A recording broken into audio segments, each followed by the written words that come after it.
You know what they say, brekie's the most important meal of the day. Alright guys, it's time to get to the shop. And here we are. You know, sometimes I typically wake up about 7:30 in the morning, 7 o'clock in the morning, and try to get to work. But there are days like today where I'm just so excited about life that I can't sleep. It's not because I slept enough. I mean, I guess I slept enough, but the fact is that I just want to get my day started. So if all goes well, these snakes here, all of these guys, colubrid snakes right here, will go into hibernation maybe as early as the end of next week. Now, you know, I still have some work to do. I still have to tear all these cages down and revamp them, which we'll probably do sometime in the next few days. And then also a lot of my leopard geckos are going to go into hibernation as well. So all these guys here will start to cool down. It's, you know, it's a look at these cute little monkeys in here. Hey Joe, hello guys. What are you guys doing? Sorry to interrupt. They're like, leave me alone, shut the door.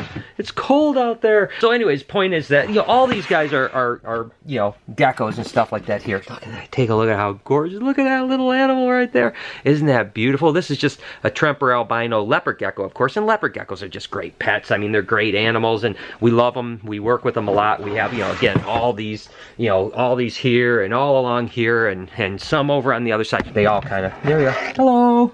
How's your morning, guys? They're like, my morning was a lot better before you opened the cage.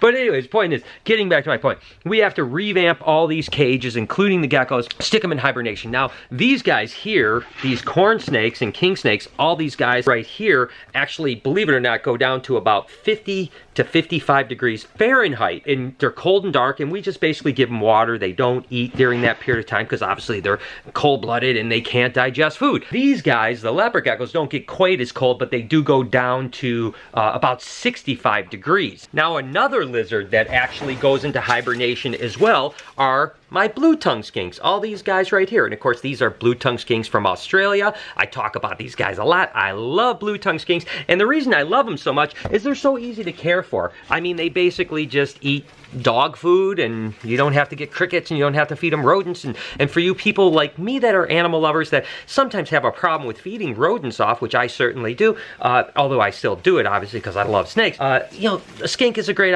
Anyways, I'm rambling. The point is that these guys go into hibernation too, about 65 degrees, about the same temperature as the leopard geckos. Why am I telling you this? Number one, I'm telling you for two reasons. One is the fact that we have a lot of work to do. We have to clean all these cages, get them ready for hibernation, because you want them to be spotless so that they're very happy during hibernation. Two, I'm going to have a lot more time on my hands, guys, because I'm getting rid of about half my collection into hibernation for 2 or 3 months. Great timing for what? For me to work on my mini zoo. So, hey, I haven't made the complete decision yet, but because you guys encourage me so much, and I really believe it's right for me, I think I'm going to go ahead and do it. So anyways, that's where I'm at right now. I also have to check a crap load of snakes because I fed a ton of snakes yesterday, so I'm off to checking snakes. So guys, I was just, you know, going through and checking the adult ball. These are all adult ball pythons here. I was just checking them to see what eats. And you know, whenever you do that, every now and then you come across a cage and you're just like, oh my God. And I try not to use the word well, no, I use the word favorite all the time. I probably overuse the word favorite, but this is definitely one of my favorite ball pythons. And she has been for several years. And I just thought I would share it with you guys. So this is, take a look at her right there. That is a lavender albino pinstripe ball python.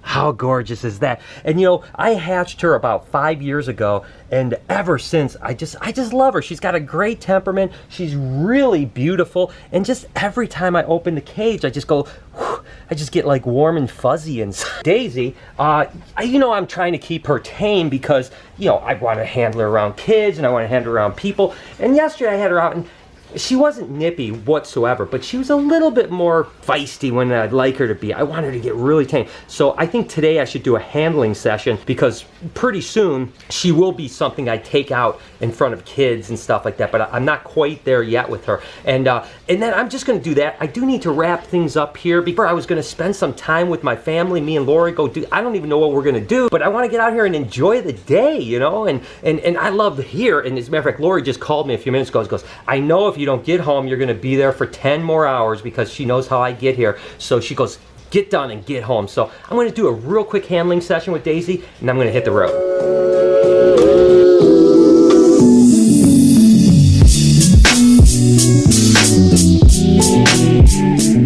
So guys, the idea is to just basically spend some time with her, kind of just walking her around and having her get used to being handled as much as possible. She's just a gorgeous snake. But again, she's a lot more energetic than what I'd like her to be. And I think that through handling a bit, that she'll start to calm down. She just needs to get more and more used to what it's like to be out and be touched and petted and felt, because again, when I take her around kids, they're gonna be hands-on. They're gonna be like, what is that? And I wanna make sure that Daisy is not head shy. She's not, you know, she understands what petting is about. Or like if someone accidentally grabs her face, like, oops, you know, she's not gonna like go freaking out, you know? And that's just a matter of time and effort put in. So, that's basically it, guys. I'm just gonna spend some time with her and make her beautifully friendly. Look at how we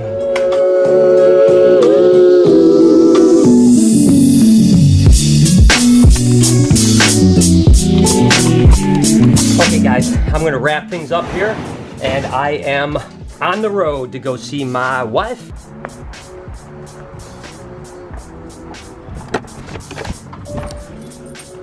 Oh, it's looking pretty Christmassy here, guys. So, hey, I'll give you guys the quick tour as I try to figure out where Lori is here. This used to be just our main tree that we always did, and Lori is obviously fast away decorating all day while I was working at the shop. So this is our tree. There you go. Whoop. And of course, our stockings over the fireplace. But that's not it. This is our other tree, which doesn't have very many ornaments on. Well, it's got some ornaments on it. Of course, this is our little merry village over here. Here's, look at this guy. This is my son Noah when he was like a little kid. Oh my gosh, there's another one of Noah. Another tree over here. Let's go upstairs and see what Lori's doing. Lori, up here? Of course, what is Lori doing? She's decorating another tree. Is this all the trees, or is there gonna be more trees? I mean, there's potential for one or two more. Where? Where in the world? You guys saw? I don't know, that's the thing. I gotta decide where I could put them. There's no trees in here, is there? No, but you've got a good point. We could put one in there. Okay, there's no trees in my bedroom, thankfully. Nice. Tomorrow. So Lori, what do you want to do? Want to go out and do something tonight? Yeah, go on, you can eat. Well, Lori, I think that you did a wonderful job decorating. Maybe a little bit over the top, but you know. I'm not even done yet. You're not done yet. Well, it's looking really good. I'm gonna eat the biggest hamburger that they could possibly make, and as many sweet potato tater tots as they can dish out in a wheelbarrow.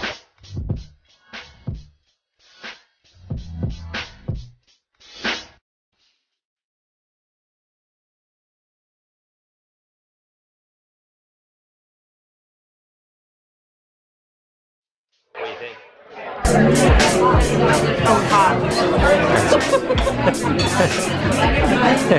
Not the best choice, huh?